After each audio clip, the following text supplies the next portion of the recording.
Thank you for being here. What we're going to do today, and it will take us pretty much all day, unfortunately, is we're going to cover all of the new inspection criteria. Under the Section 8 or Housing Choice Voucher Program, the standards have always been HQS. I shouldn't say always have been. Since the 70s, they've been HQS. And so that's what we all know. That's what we're all relatively comfortable with. That's what we expect when those inspectors show up to review our asset. Well, that is now transitioning from HQS to what's called NSpire. NSpire is just an acronym for the National Standards of Physical Inspection of Real Estate. You're going to find, as we work our way through this training, through the course of today, that HUD has reduced some requirements, they've increased requirements, and then they've added new requirements. So it's a little bit of everything. There is some similarity as we work our way through. You're going to see, oh yeah, that's always been a defect. I know about that. There's going to be some that you're going to be like, of course, that's a defect. There's going to be other ones that are like, really? I have to maintain that now? And then there's going to be other issues you're going to be like, okay, I don't have to worry about that anymore. So it's a little bit of everything. When you look at the protocol holistically, what you'll find is that in HUD's defense, and we rarely take HUD's defense on this, we don't side with HUD very often, but in their defense, they've made a inspection protocol that is primarily, if not exclusively, focused on the health and safety of our residents. What they've done, or what they've attempted to do, in rewriting these 50-year-old standards, is to focus on health, focus on the welfare, and not focus on things that are related strictly to appearance.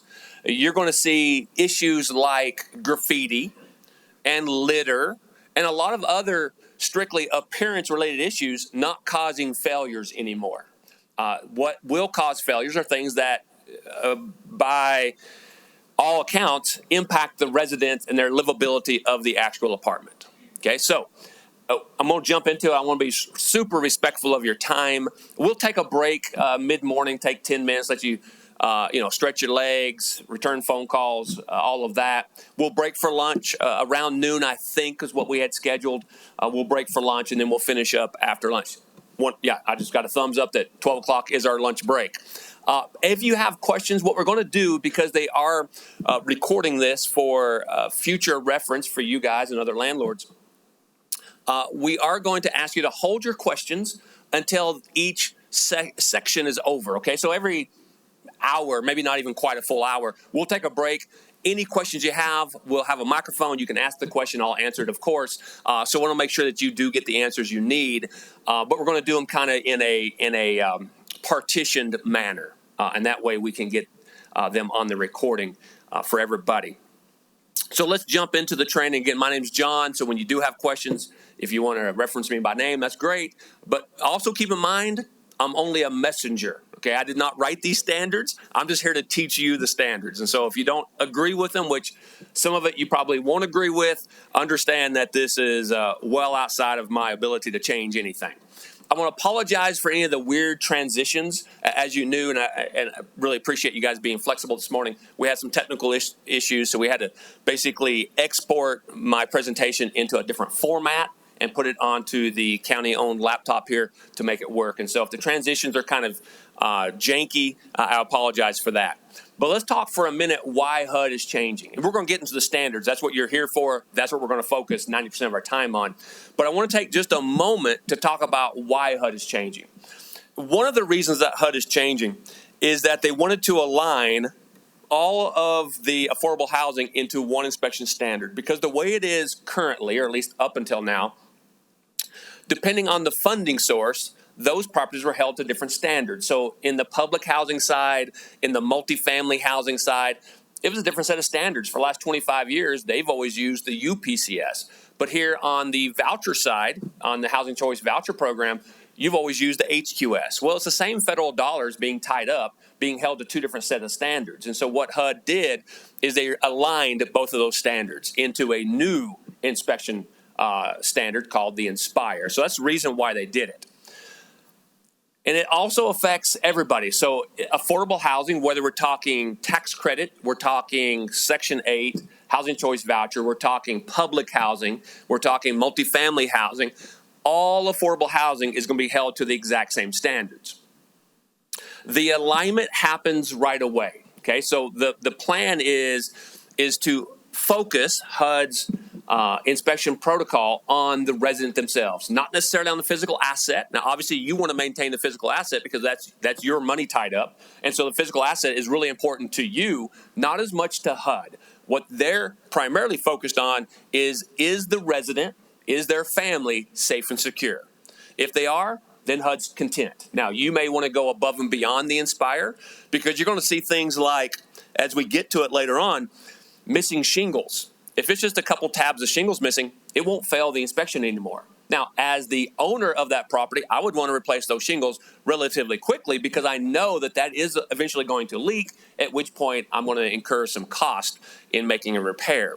And so keep in mind that you're allowed to maintain the property to a higher standard. You just can't maintain a lower standard. Think of the NSpire as the floor of the inspection standard. Okay, you can't go below this inspection standard. This standard actually rolled out, although you aren't being held to it quite yet, most likely. It rolled out for the Housing Choice Voucher Program last October, and so October 1 of 23. What HUD did, though, is they allowed each administrator of the voucher, whether that's the housing authority or the county, whoever's administering that voucher, they allowed those folks to essentially kick the can down the road for an extra 12 months.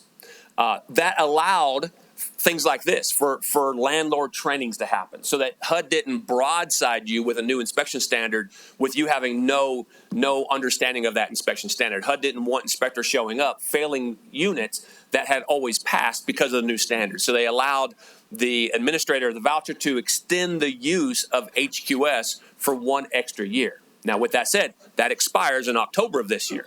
And so at the very least, you're going to be held to these standards on October 1 of 24. Okay. As I mentioned to you, the inspection standards, general statement, focused on resident safety. Now, there are some other issues within here that's not directly tied to resident safety, but there's not many. It's mostly about keeping our residents safe and secure.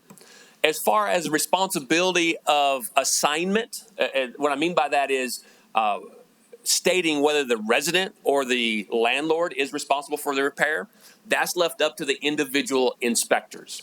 The standards themselves are hard-coded, okay? The standards are the standards. There's no way around it. But as far as assigning responsibility for that tripping hazard to the landlord or the resident, that's left up to the individual inspectors to use their best judgment, their professional common sense in determining who's ultimately responsible for the repair. Now, ultimately, if we go all the way down the line here, ultimately you are, because it's going to be your payment that gets abated if the repairs aren't made. And so, but the initial assigning of responsibility is not codified within the standards themselves. That's left up to the individual inspectors. Within the NSpire, we have what we call the NSpire 3s. You have 3 categories of defect. And you're going to know this backwards and forwards by the time you leave today. But you have 3 categories of defect. You have what's considered to be low defects, moderate defects, and then severe defects. You'll know the difference in just a moment. And then you have 3 inspectable areas. You have the outside.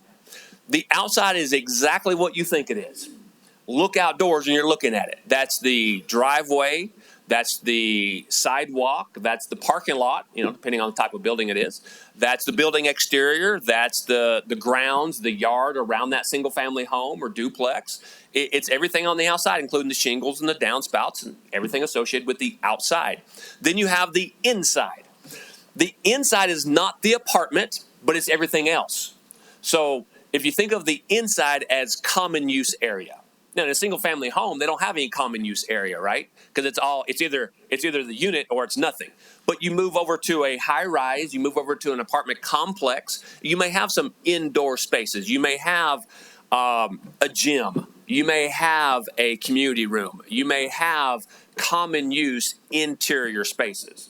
And then the third inspectable area, in addition to the outside, the inside, is the actual unit or the home itself. That's the 3 inspectable areas. Now, as far as those inspectable areas, it's important that we understand what we're actually talking about. So let me kind of give you some examples so you know exactly what is subject to inspection. And this is not a whole lot different than HQS. This is pretty much right in line with HQS. But as an example, if you own a single family home, you own a duplex, you own or manage a row townhouse, okay, traditional homes. The inspectable area that the inspector is going to look at when they show up is going to be the outside. That might be the driveway, might be a sidewalk, might be a parking lot. They're going to inspect the grounds or the yard, make sure there's nothing dangerous out in that area.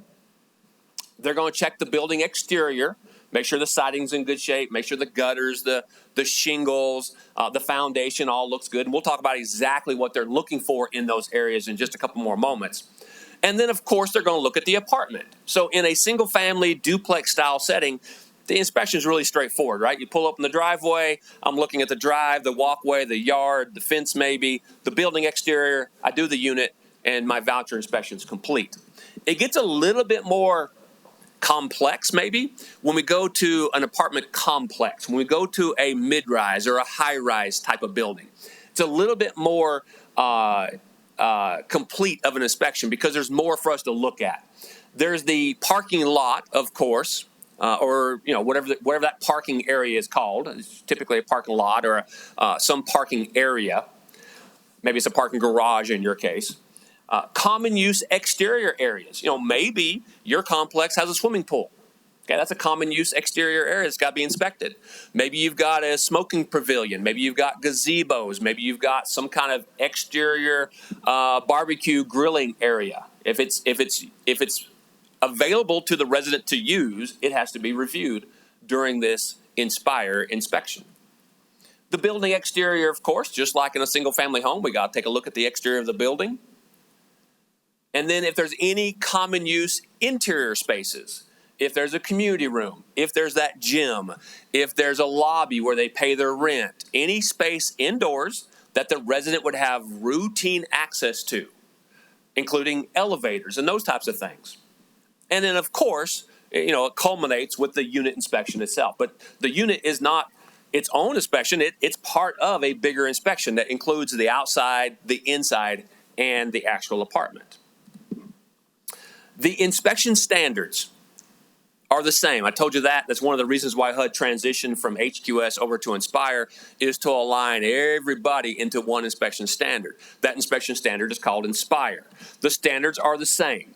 Where it differs a little bit, not that this was super interesting to most of you, but under the public housing side, the low rent side, what we used to call the projects, or the multifamily housing, they're only concerned about scores. It's all about point values to those folks because every defect contributes to a deduction in their overall score. They start with 100. They got to maintain at least 60 to keep from failing the inspection.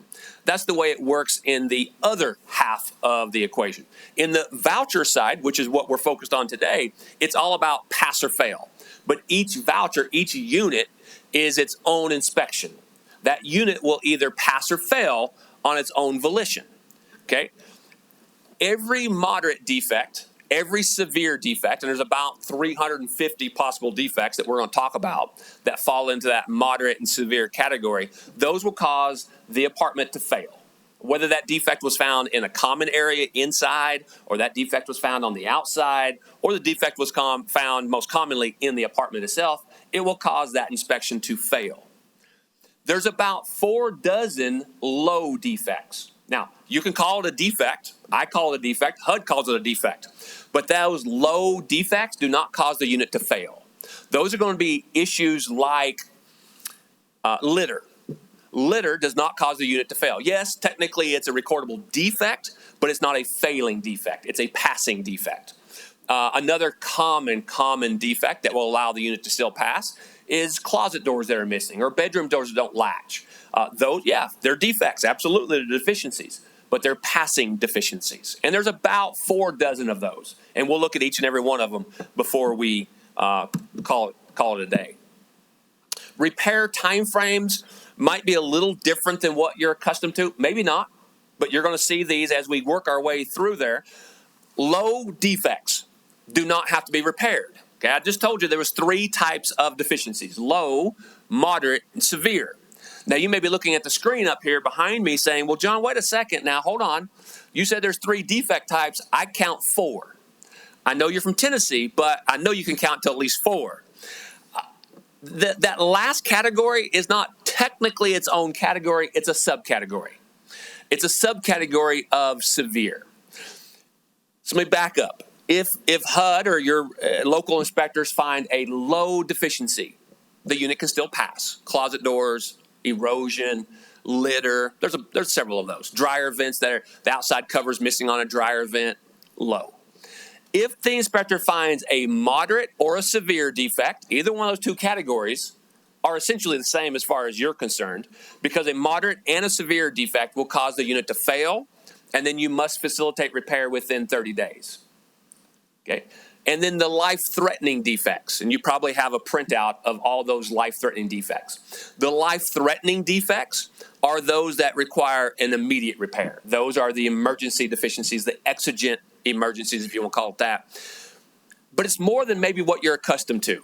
You know, what you'll find in that exigent list there, or that life-threatening list, is pretty mundane deficiencies.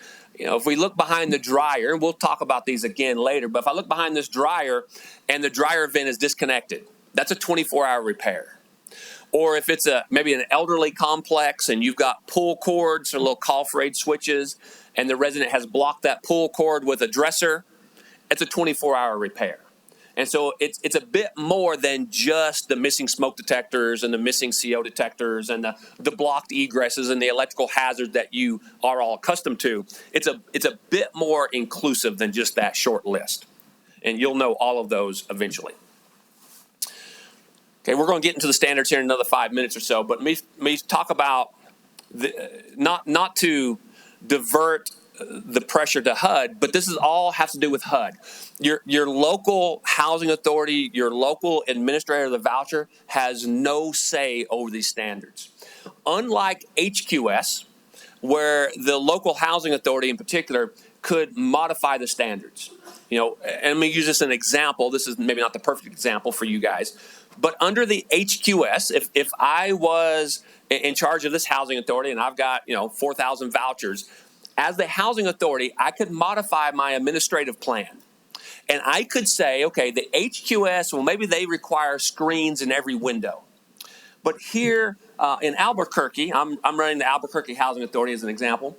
I'm running the housing authority. And for me, I'm not going to require my landlords to have window screens in every window. As long as they have one window screen in each room, that's sufficient for me. As the director of the housing authority, I could modify the HQS. I could make that adjustment, put it in my admin plan, and be done.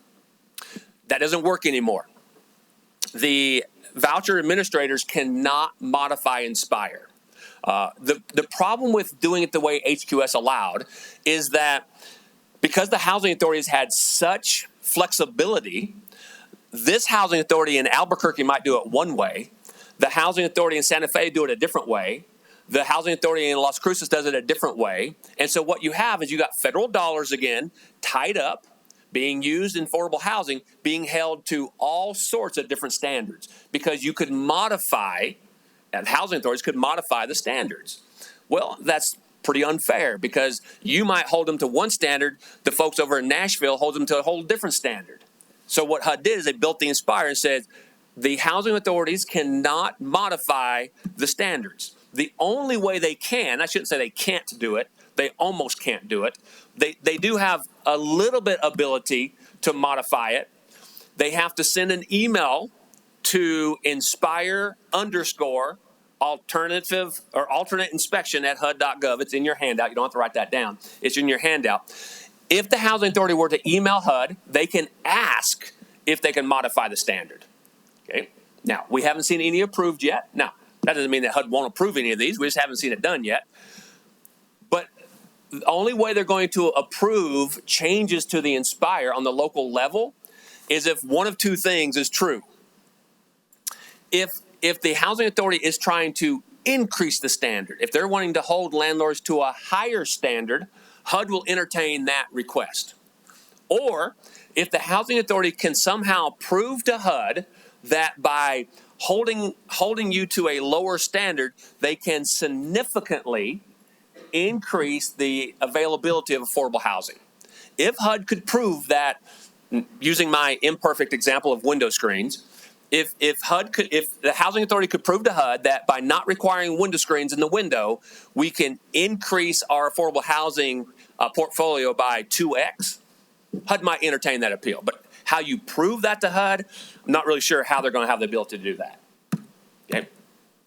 And then one more thing, and then I'm going to take some questions if you have some. If you have a reasonable accommodation request, okay, those can be approved on the local level. And all of you have had reasonable accommodation requests over the years, whether it's taking down a bathroom door so they can get their wheelchair in or some other variation of that.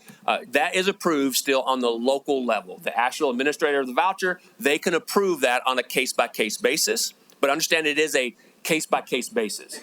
If you have a reasonable accommodation in one of your single-family homes to remove the bathroom door, and you get it approved and the housing authority approves it, which they probably will, then you move the bathroom door from that unit. That does not give you permission to remove the bathroom door from your other 15 homes that you own. Okay, so it's on a case-by-case basis, but the housing authority does not need authorization from HUD to approve those individual reasonable accommodation requests.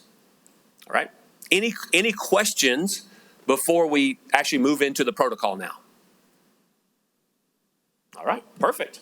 Grab that guidebook that you have in front of you. Should have a green cover on it, because now we're going to actually get into the protocol. We're going to spend most of our time looking at the individual inspection standards. As you look at that book, please understand that we had to distill 700 pages of standards into that little book. Clearly, we had to abbreviate, we had to do a lot of summarizing. So as we talk about individual defects, I'm going to kind of unpack each defect for you and talk about what it is that HUD's actually looking for, what they're expecting from you as landlords, owners, managers, and then we're going to look at photographs of almost every possible defect.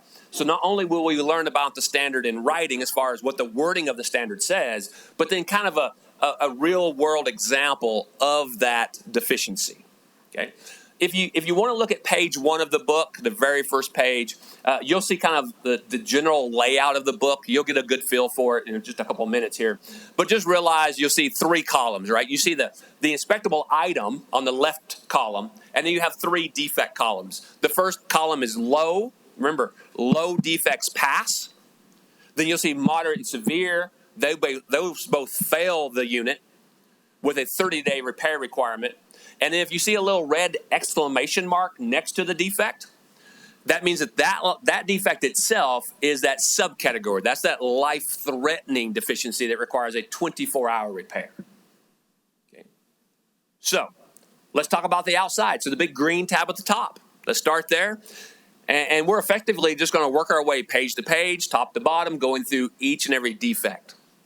I'm going to try to make it not too boring for you, but we've got a lot of standards to get through. Okay, there's a lot in this thing we got to unpack. The very first defect, and we'll take maybe at the end of each page, we'll take questions. Okay, so if you got a question, if your memory's bad like mine, jot it down somewhere so that when we get to the bottom of the page, we can ask those questions. But we'll just take questions at the end of each page. Litter. I mentioned to you earlier that litter does not fail the unit, and that is true. Yes, it is a recordable defect, a pass with comment, if that's how the inspectors want to use it. But what HUD is looking for as far as what the actual defect is would be 10 small trash items inside of 100 square feet. If there's 10 cigarette butts, 10 Walmart bags, 10 Happy Meal sacks, whatever, if there's 10 trash items inside of 100 square feet, it's a low defect. And I'm going to use the word defect. Just keep in mind that anything on the low category is not a failing defect. Or, in addition to 10 small items, if there was 1 large item. You know, the inspector goes back behind Miss Jones' single-family home. And I don't know why, but she's got a mattress leaning up against the oak tree out back. Okay, that's going to be a large furniture item discarded incorrectly. That's in violation of the standards, but it passes still. Okay.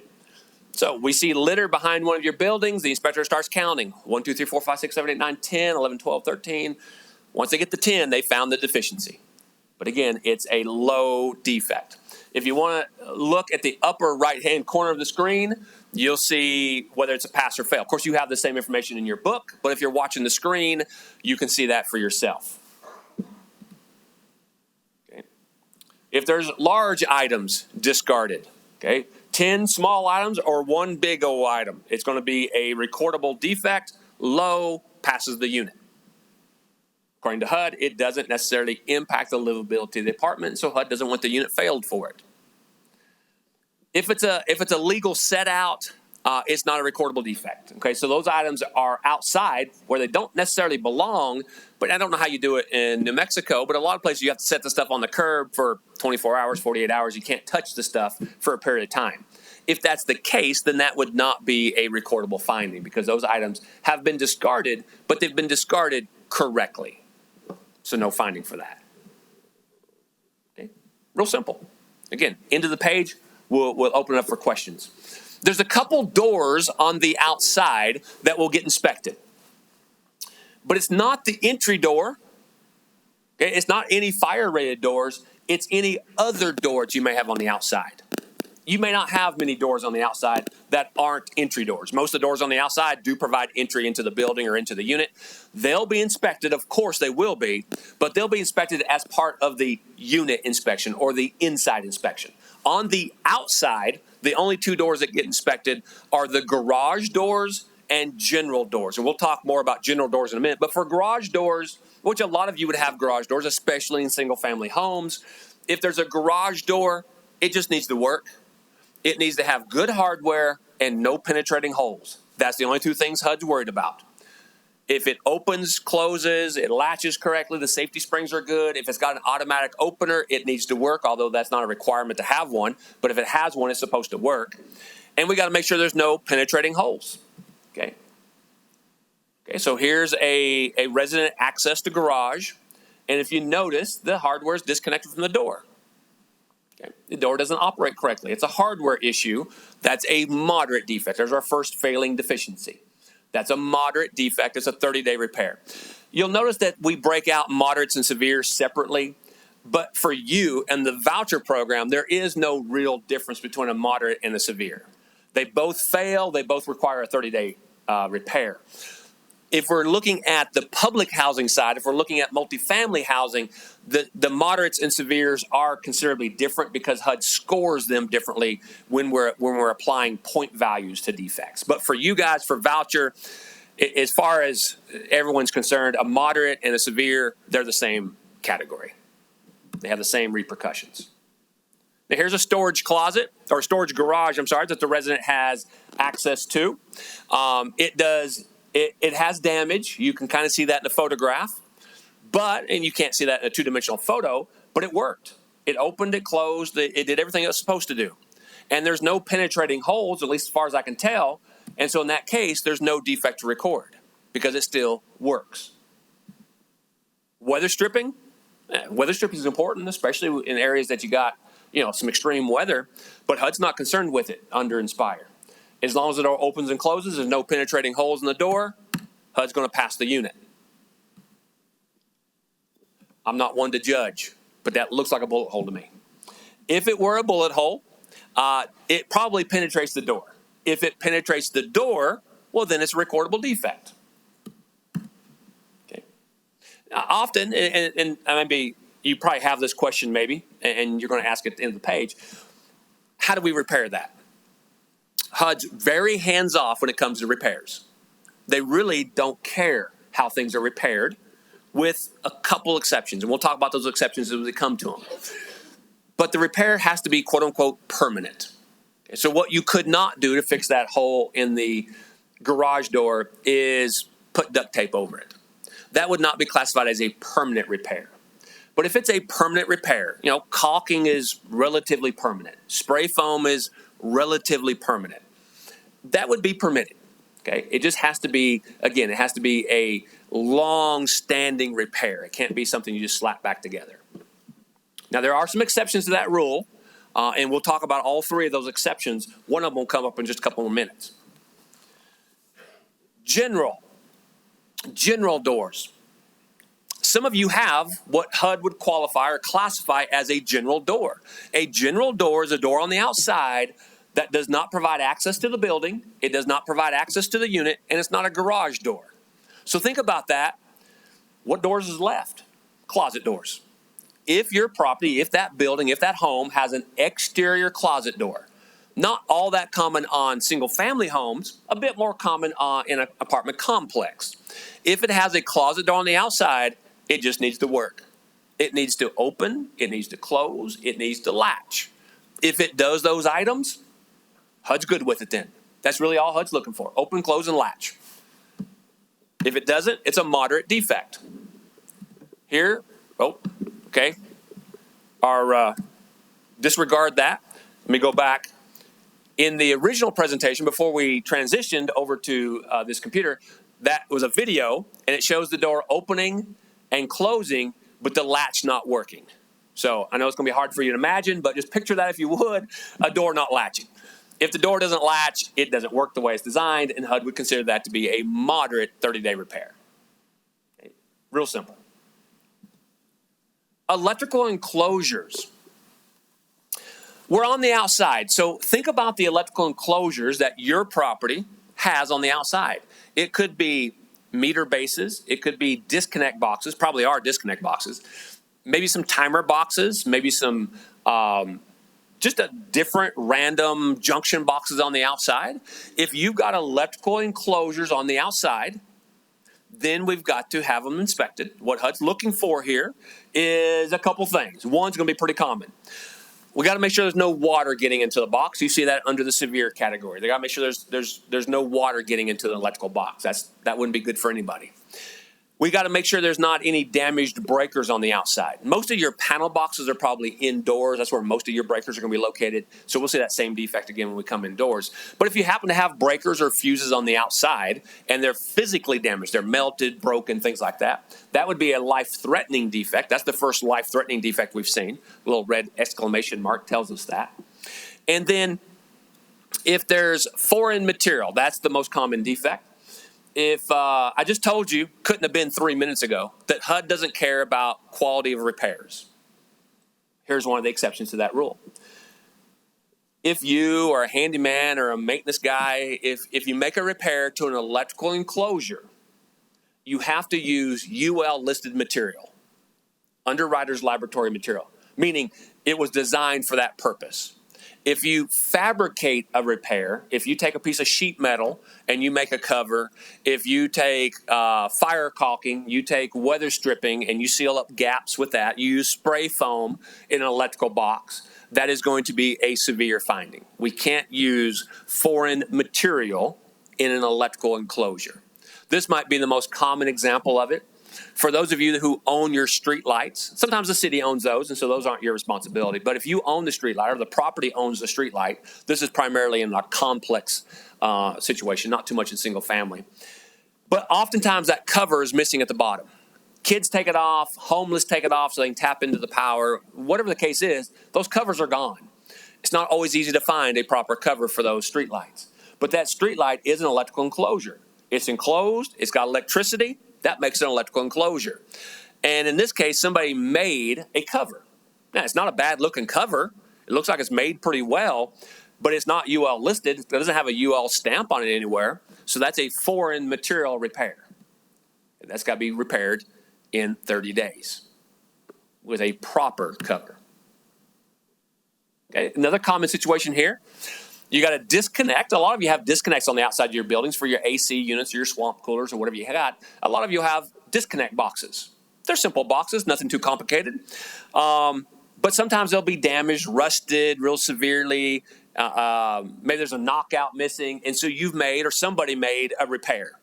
In this case, it looks like it's bathroom board. They painted it to match the breaker box or the disconnect box, so it made it a little bit harder for us to see. But it's still a foreign material deficiency. You can't use bathroom board to make a repair in an electrical box. It's the same severe 30-day repair. You really should highly recommend you to lock your disconnect boxes, your electrical timer boxes. Now, panel boxes, make sure you understand the difference here. When I say a panel box or a breaker box, I'm talking about a box that houses multiple breakers, like you have in most of your apartments. If those are locked, you have to unlock them for the inspector. He has to look at the breakers themselves. But if it's a disconnect box, that would be a box with only a single breaker, or a timer box, those can be secured and they do not get opened for inspection. So it's really advantageous for you to secure those boxes, because if they're secured, if they're locked, then the inspector only looks at the perimeter of the box. He doesn't look inside it. If they're unsecured, that's okay, but now an inspector has to open that lid, and there's several darn deficiencies in that box that can be present. In this case, I don't know what that internal cover is, but it's definitely not UL listed. It looks like a piece of a drop ceiling. It looks like acoustical tile that they've used to cover up those exposed wires. Had that box been secured, it would not have been opened. And when I say secured, what HUD means by that is, as an inspector, I can't open it with my bare hands. So a padlock, a wire tie, a good quality zip tie, whatever you want to use is permitted. I'm not speaking for your local codes, what they may allow, but HUD permits whatever you want as long as it can't be opened with the bare hands. Okay. Good news, low voltage systems, whether we're speaking of TV, phone, thermostat wires, security cameras, those are considered low voltage, and they're outside the scope of inspection. So even though those covers are missing, the wires are all hanging out, it kind of looks like a mess sometimes. Simply isn't something that HUD is concerned with in the NSpire because they're low voltage. Okay. Next possible defect is outlets and switches. And you'll see we're kind of in the middle of the electrical category here. We had enclosures, we have electrical switches and outlets, and then we'll have the wiring itself. So in this middle category, when we deal with outlets and switches, you probably don't have many, if any, outside switches. Most of your switches are going to be indoors, and we'll take a look at those later.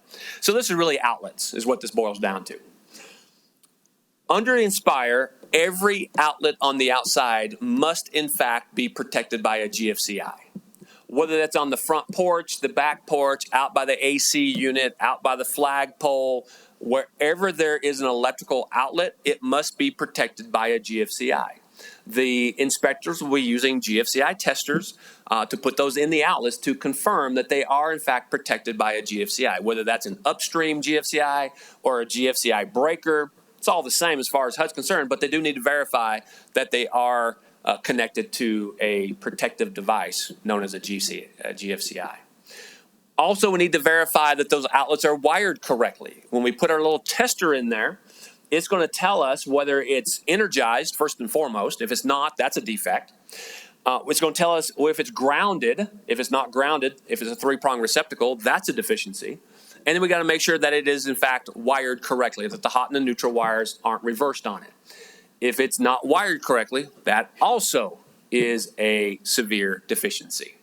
Okay, so we got to make sure you got GFCIs and that the outlets are, in fact, wired correctly. HUD permits you to remove outlets on the outside. If you've got a front porch outlet and for whatever reason, maybe the tenant's been abusing it or whatever the case is, you are permitted to remove outlets and cover up the box. Okay? You don't have to leave the outlets out there.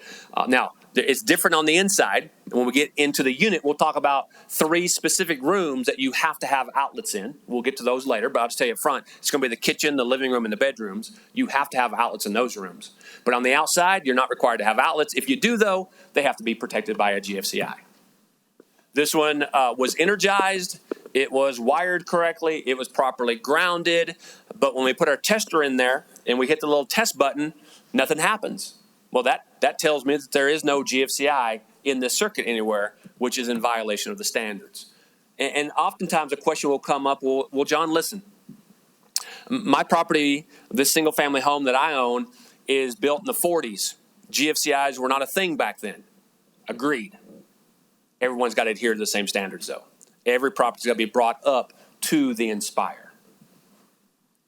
And then the last category that we want to talk about before we open it up for questions is the electrical wires and conductors. Lots of possible defects here, some relatively common defects as well. Missing covers. Now, HUD does not specify the type of cover you need on those outlets. You just have to have a cover. Now, your local code may require, clear plastic bubble covers, like we call them in-use covers. That's okay. HUD just requires some type of cover. They don't care what it is, but you got to have a cover on those electrical boxes. Missing knockouts. I'll show you pictures of all this in a moment. Open breaker ports. That's a common deficiency. Maybe a half-inch gap.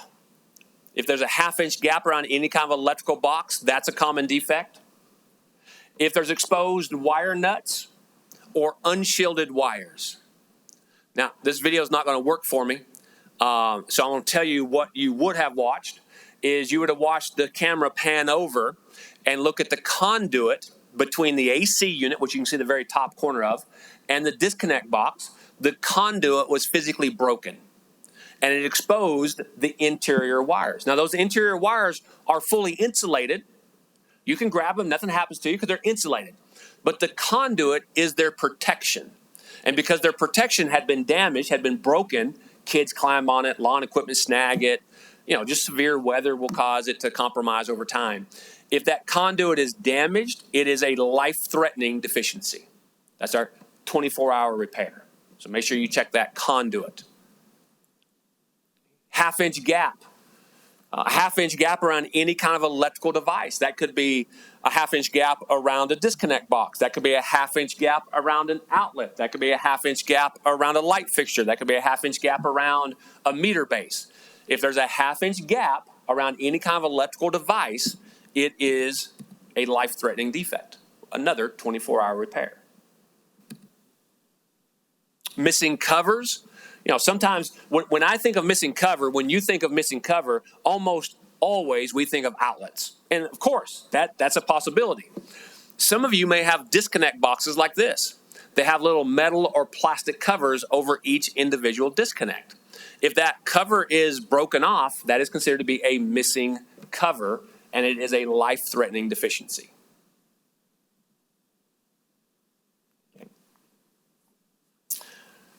Disregard the fact that the bulb is missing. That bulb missing has nothing to do with this defect. And you won't agree. I don't think you'll agree with this being a deficiency, but it is. If you have wall-mounted light fixtures, so let's start with that. Make sure you understand I'm only speaking about wall-mounted light fixtures. If you have ceiling mount light fixtures on your porch, this does not apply. But if you have wall mount, which a lot of porch lights are wall-mounted, if that cover, if that globe is gone, HUD considers that to be a missing cover. Okay. So that missing globe, forget about the bulb itself. We're not worried about the bulb. It's the globe missing. That is a 24-hour repair. So make sure, because it's common to find globes or covers missing on those wall mounts. And if you do, it's going to fail. Now you got to jump through a bunch of hoops to get it fixed within 24 hours. But as I mentioned, it only applies to wall mounts. If it's a ceiling mount light, I guess HUD's assumption is it's further away. Somebody can't reach it as easily. And so they're not concerned about ceiling mount globes missing, just wall mounts. And that same thing applies in the unit. So when we get to the unit, we'll talk about that same defect again. And you're going to see it commonly in your bathrooms. If your bathrooms are designed to have globes and they're wall mounted and those globes are gone, a life-threatening defect. Missing knockout, you see that. Some inspectors use their hands. Other inspectors will use a little telescoping mirror to check underneath all those electrical boxes.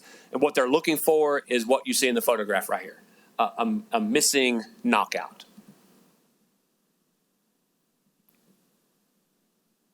That's electrical. That's all the electrical, okay? And so as we turn the page, questions on anything on that first page of deficiencies? Yes, sir, please. You mentioned missing breaker. Okay. Would the corrective action be to put a breaker in even if it's not part of the circuit? Well, the question is, and I'll repeat the question if you don't mind. A missing breaker, or what we call an open breaker port or an open breaker slot. What's the correct repair? You got a couple options really.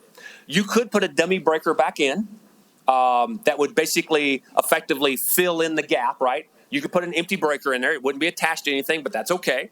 Or you could put the little UL listed inserts that snap in place. The problem with the inserts, a lot of people use them. There's nothing wrong with them. By all means, use the inserts. A little plastic, usually the black, and they snap right in. The problem is they fall back out sometimes. And if it falls out, you're still stuck with a 24-hour repair. So if you happen to have breakers and you want to slide the breaker in as a dummy, that's probably the best long-term repair. Okay. Yes? Some of the panels there, when it was built, there's a gap between the panel and the wall that was just built into the panel. Okay. Is that a problem? Okay, good question. So let me clarify. So the question is, you got some panel boxes. Oftentimes, the big panel boxes will have a gap between the dead man cover and the outside cover. It depends. If it's there by design, it is not a recordable defect. Some, especially commercial rated panels, will have an opening, and it's actually for ventilation to allow heat out of the box. If that's your scenario, then do not attempt to make a repair there. If it's a ill-fitting cover, the bus bar is too far back, so it allows that internal cover to sit back too far, creating a gap, that would be recordable. But if it's by design, by no means do you need to fix anything. Nor should you fix anything, because now you're going to cause that panel box to overheat. Okay. Yes, sir.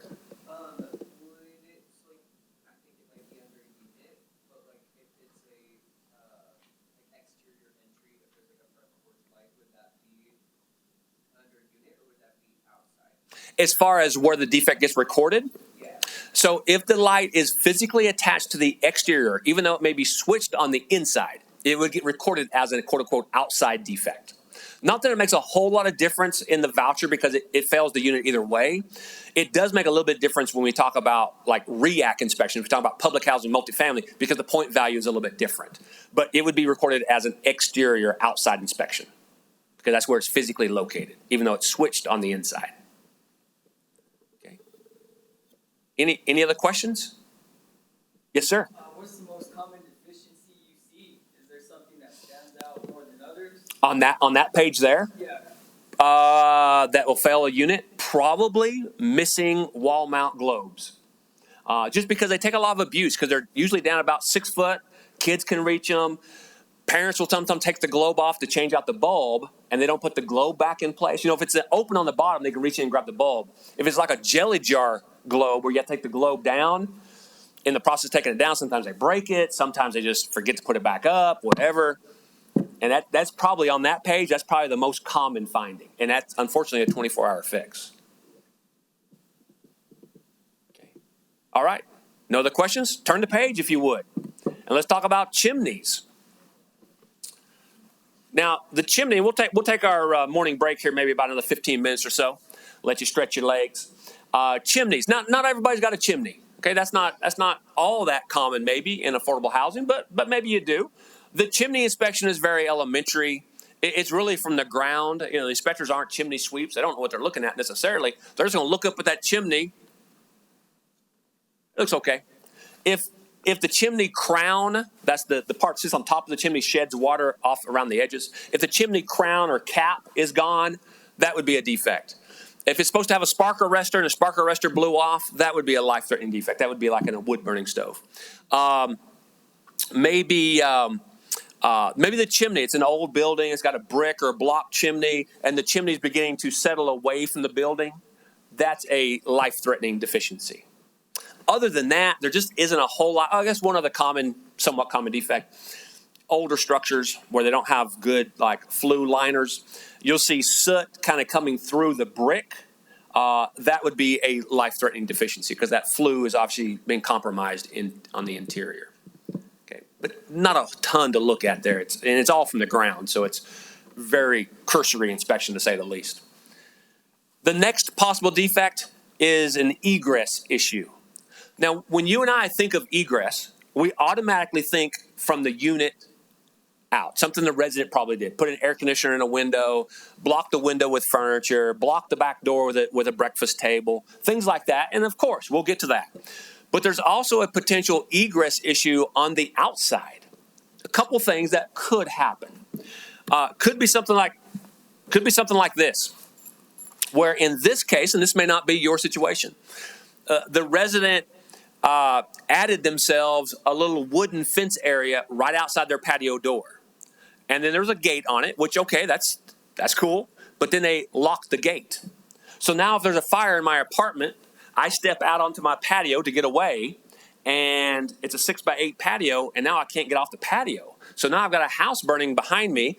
Yeah, technically I'm on the outside, but I'm not in a safe location. I'm still stuck on the patio because I built some type of enclosure around my patio. So watch for that. That's something that could happen. Maybe not as common as some other issues, but something to watch for. That's not permitted. It's a 24-hour fix. And then maybe it's a vegetation issue, where this apartment, this single-family home, only had a single bedroom window, and it won't open up all the way because of overgrown vegetation. That's limiting that resident's ability to escape out that window in case of fire. That would be another form of an egress issue. Okay. Exit signs. We're going to put a pin in exit signs. We're going to come back to it. But most of your exit signs, if not all of them, are on the inside. They're in your common areas, your lobbies, the end of the stairwell, places like that.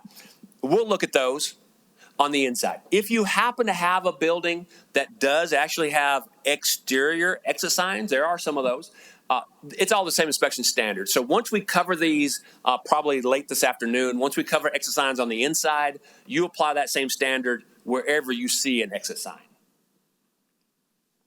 Fire escapes, not a common finding for most of us, as we don't have fire escapes. This is predominantly found up in the Northeast, but you may have some old converted hotels, maybe that's been converted to affordable housing. We still see a few fire escapes with the pull-down ladders on the outside in some historical buildings. If you happen to have a fire escape system on your property, make sure it all works correctly. Make sure the ladders are present. Make sure the platforms are free. Make sure the handrails are all there. Make sure it all works the way it's supposed to. If not, it would be, as you would imagine, a life-threatening deficiency. Fire extinguishers, we're going to come back to this one as well. Okay, so we're not going to skip anything. But for sake of time, we're going to cover these one time once we get inside. So whether your extinguishers are mounted on the outside, whether they're in the individual units, whether they're in common areas, the inspection criteria is the same. So we'll cover these one time later on this morning or early afternoon. Incorrectly stored flammable material. This is a possible defect outside, but not likely. Let me tell you the scenario that would trigger this defect. You have an exterior furnace. You have an exterior gas water heater. Okay, so not in a closet, not in the unit, but physically outside. So you have a heat source on the outside. Somewhat common in some parts of the country in single-family homes where they have what we call a gas pack. They have a gas furnace and an air conditioner sitting all in one big box on the outside. It's pretty cost-effective. If you have a furnace that sits on the outside or a gas water heater that sits on the outside, we've got to make sure the residents don't store anything within 3 feet of that heat source. Make sure they're not storing their lawnmower. Make sure they don't have a set of snow tires sitting next to the furnace. We got to make sure they don't have anything that's combustible within 3 feet of that flame. If they do, it's a life-threatening deficiency. Okay. Sprinkler assembly. This is not talking about lawn sprinklers. We don't care about lawn sprinklers. We're talking about fire suppression sprinklers, like we would have in a room like this. Some of your buildings may have fire suppression sprinklers. If they do, we're going to cover them all one time when we move indoors, because that's where they probably are going to be located. Guardrails. This is where you just need to go around with a tape measure and measure the height of your patios, your porches, and your stoops. If you have an elevated walking surface and it has a sheer drop of 30 or more inches, you must have a protective railing around that porch or patio or balcony or whatever it is to keep somebody from accidentally falling off the porch. Now, you probably have that. That's part of building code for some time. HUD's finally catching up to that standard, and they're going to measure the height of your patios and porches to make sure you have a guardrail. If you do have a guardrail, the rail itself must also be 30 inches. Now, local code is probably 36 inches or even 42 inches, depending on the location. HUD simply says as long as you have a guardrail that itself is 30 inches or more in height, we're good with it. Okay? If you have a situation like this, where you have a stoop that is 32 inches above grade, you got to have rails. Okay? Now, I'm from the South. We don't have a lot of building codes down there, so this is a very common defect in more rural areas where building codes aren't enforced. So just take a tape measure the height of your porches and patios and stoops, make sure if they're 30 inches or more above grade, you put a protective railing around the porch. I'm going to make a blanket statement that is almost always true. Retaining walls, regardless of height, are not required to have protective railings above them unless you have a designated walking area within 4 feet of the top of the drop. So if you look at this photograph, this retaining wall is 30 plus inches tall, and it has a walkway, a designed walking path, well within 4 feet. It's touching it in some areas. So in this unique setup, we do need a guardrail across that retaining wall to keep somebody from accidentally tumbling off this sidewalk. Does that make sense to everybody? But if your retaining walls are just out on the property, there's no playground, there's no parking lot, there's no sidewalk within 4 feet of that drop off, then you do not need guardrails. Now, again, local codes may differ, of course, but for HUD, they do not require them unless there's a walking area nearby. Okay. Now here, they've got a guardrail, but notice, if you will, that the guardrail runs a little short. Maybe it's Friday afternoon. If you're looking up here, if you look right, see where get a little pointer here to work. If you notice right there, there's a gap in the railing. Well, that's a deficiency. We got a missing guardrail.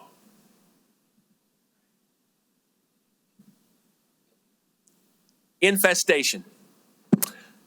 Eventually, we'll be indoors, and we'll talk about bed bugs and roaches and all mice and all kinds of fun stuff. But while we're on the outside, there's only one animal that HUD's worried about. It's not termites, it's not fire ants, it's not scorpions, it's not rattlesnakes, whatever you guys might have here. It's not any of that. It's not even mice. It's rats. If there's evidence of actual rats on the property, it's going to be a moderate deficiency. But that's the only thing that we're concerned with is rats. And if it's a bait box or a trap box, as long as there's nothing in it, that's not a deficiency. There's nothing wrong with having those boxes as long as there's no actual evidence of the rat in the area. And then the last defect before we open up for questions and then take our morning break is sharp edges. Sharp edges. When I say sharp edges, what the first thing comes to your mind? Broken glass. I would say 99 times out of 100, that's what we're talking about, is broken glass. Now, it could be some esoteric one-off situation where you got a damaged fence and it creates a sharp edge. It could be that, but it's almost always going to be broken glass. Two things have to be true to be recorded now, okay? And this is good. To be a recorded defect, it has to be, the sharp edge, has to be in a designed walking path, and it has to be large enough, sharp enough, unique enough to likely send the resident to the urgent care. Okay. Now, anytime you use the word likely, it can become subjective, of course, but it has to be large enough that it would send somebody to get stitches. If it's a small little shard of glass that, yeah, of course, if somebody were to step on it barefoot, it might break the skin, but all they're going to need is a Band-Aid. That would not qualify as a sharp edge deficiency. It has to be something relatively large, and it has to be in a walking path. Probably the most common place to find it is near the trash area. People have a tendency to throw bottles toward the dumpster, not necessarily in the dumpster. And when they do so, they break, and now they're in a walking area because this is the only way I can approach this dumpster. And so now I've got broken glass directly in my walk path. And the glass is obviously very big, definitely going to break the skin, definitely going to need stitches. That's a recordable defect. 30 days to fix it. Now, if the glass is in the yard, if it's in the mulch, if it's in the landscaping, that's not, let me back up. That's not, there we go, try it again. That's not in a walking path. And so that would not be recordable. Walking paths, in a general sense, are going to be your patios, your porches, your stoops, your sidewalks, your driveways, your parking lots, and your playgrounds. Those are the areas that are designed for walking. If there's sharp hedges in those areas, of course, they need to be recorded. But if it's not a finding. All right, that's the end of that page. Questions on the second page of our training. I knew I shouldn't have told you he was going to break after you get done with these questions. Nobody has a question when the thing breaks on the table. No questions? All right, let's take 15 minutes. We'll come back at 20 till, give you plenty of time to stretch your legs, return some phone calls. I know this training doesn't happen inside of a vacuum. There's still work that has to be done. And so take 15 minutes. We'll come back and we'll finish up with the outside deficiencies.